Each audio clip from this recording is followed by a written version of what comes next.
In this guide, I'm going to show you how you can get and use the imperfect eye so that you can craft some of the strongest items in the entire game here in Bizarre Lineage. Before we do get into this guide, make sure to like the video and subscribe to the channel with all notifications on. It really does help the channel and lets us know that you want more content like this. We'd greatly appreciate it. And if at any point throughout this guide you did have any questions, just ask them down in the comment section below and we can help you out further. I'm going to be doing my best to reply to every single comment down there.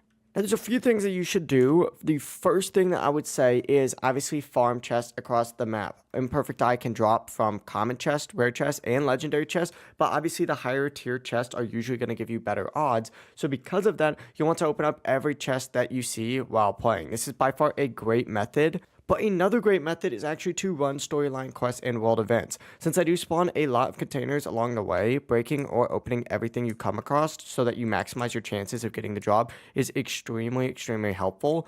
Another good strategy, I would say, is server hopping as well. This is pretty basic. You just exit out of your game and then rejoin into another server. Because switching servers lets you find fresh chest spawns, which makes farming so much easier. If at all possible, I'd recommend joining a group since some groups actually offer small bonuses that can help with drops. But once you've collected a few imperfect eyes, just go ahead and head over to Gupto, which is the crafting NPC. He's usually located near the main hub. I believe he's over in, where's that at? Over there in this section. Oh no, he actually should be right in here. But head over to him. If he's not in this area, check the bus stops. He'll be located over there as well. But interact with him right here. It'll open up the crafting menu, select the imperfect eye recipes, and then from there you can craft a bunch of powerful weapons. It really is as simple as that. If you guys did have any questions, just ask them down in the comment section below and we can help you out further. I'm going to be doing my best to reply to every single comment down there. Before you do leave this guide, make sure to like the video and subscribe to the channel with all notifications on. It really does help the channel and lets us know that you want more content like this.